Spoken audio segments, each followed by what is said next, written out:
or the Foundation for the Defense of Democracies, but of course a retired lieutenant colonel and former spokesperson for the Israel Defense Forces. Welcome back, Jonathan. Anything you can add in terms of knowledge or analysis on this strike that supposedly happened in Khan Yunis today, going after Sinwar? Yes, hello, and thank you for having me on. What I understand is that the assessments in Israel are that the chances are pretty good that Mohammed Sinwar indeed was eliminated. I think judging by the amount of explosives and the continuity of Israeli strikes on that location, I think the chances of him surviving are pretty slim, but we never say never, and we'll have to wait for final confirmation from Palestinians and based on intel. If he was indeed taken out, then I think that could be a pretty important moment in the pretty important milestone in the war here. I wouldn't go so far as to say that this could be the end of the war, but I would say that it would weaken Hamas significantly and potentially deliver a significant blow to their ability to communicate, their command and control, and conduct operations.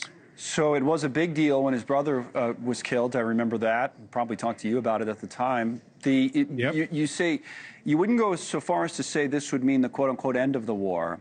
Would it mean it's more likely that the war or the fighting would stop sooner?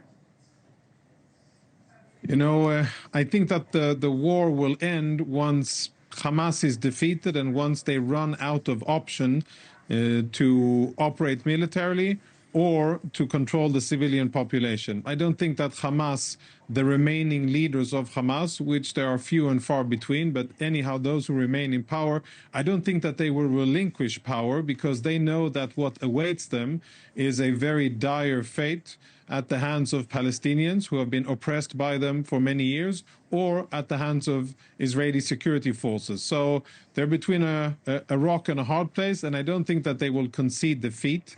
And I don't think that we are really imminently there yet. Hamas still has a lot of fighters, lots of weapons, and they've stockpiled ammunition and food. And sadly, I think that what will be required will be a final significant Israeli military push against them, unless the Qataris, the Turks, the Egyptians tell them that your time is up and that enough with the war, hand over the hostages and surrender. Maybe then Hamas will listen. Any thoughts on the news President Trump made today and his remarks in Saudi Arabia? Kelly talked about some of it, whether it's the lifting for now of sanctions against Syria or his comments about Iran. You heard the warning a moment ago. Here's a little bit more of what the president had to say about Iran. Watch. If I can make a deal with Iran, I'll be very happy. If we're going to make your region and the world a safer place. But if Iran's leadership rejects this olive branch and continues to attack their neighbors, then we will have no choice but to inflict massive maximum pressure. Iran will never have a nuclear weapon. But with that said, Iran can have a much brighter future.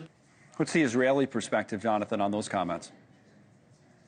Well, I think that what President Trump is saying is really the best thing that the Iranians could hear if they're really interested in a good future for their country, peace, prosperity, and stability. Then President Trump is extending that olive branch, and I think he is very consistent in his positive approach towards the Iranians.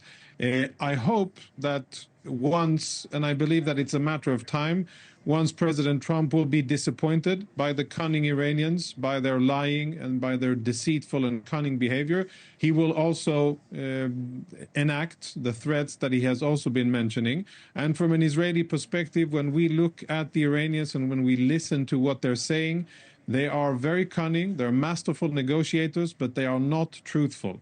And in Israel, we are certain that the Iranian nuclear program is not peaceful, it is not benign, it is about creating a nuclear weapon, and that is something that Israel cannot live with.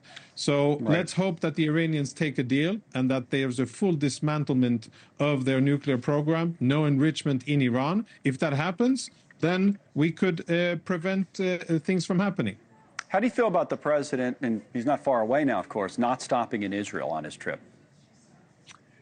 So I think that what I read between the lines, this is probably something personal between the president and the Israeli prime minister. That's the sense I'm getting. It feels to me that there's, strong communications, and the Israeli prime minister has visited several times since president came into power. I would, as an Israeli, of course, be very happy and honored for the president to choose to come to Israel on his first visit in his second tenure. But I think that the relationship is strong, the bond is strong, and I think that relations will endure whatever differences exist between leaders. Right. And I think that Israelis, by and large, still have lots of faith in the president and believe that he's doing great things for the region, and happy that hostages are released. I would hope that there would be a little bit better coordination at the top levels, Right. if only for the sake of appearance towards other allies or towards our enemies. Well, we knew, and to your point about hostages, the Don Alexander news here in the United States was received quite favorably, obviously, yesterday, and we talked about it a lot on the show at the time. When it was Biden and Netanyahu and they had issues, that seemed to, that caused some issues, right, in the execution of the war in Gaza. Don't you think that in the short term this can't be a good thing if Trump and Netanyahu are having problems in terms of what happens in Gaza? I mean, it can't help, right? No, you're correct. And the appearances, the optics of the relationship between Washington and Jerusalem are very important for the stability of the region. They're important for Israel. I'd say maybe even crucial for Israel. And I think that they're important for the U.S. as well. Israel is a very loyal and steadfast ally of the United States of America, and it's also very appreciative of the support that it gets from the U.S. across the board. So I think that the picture, the visuals, they are important, and I think it's important that whatever personal differences may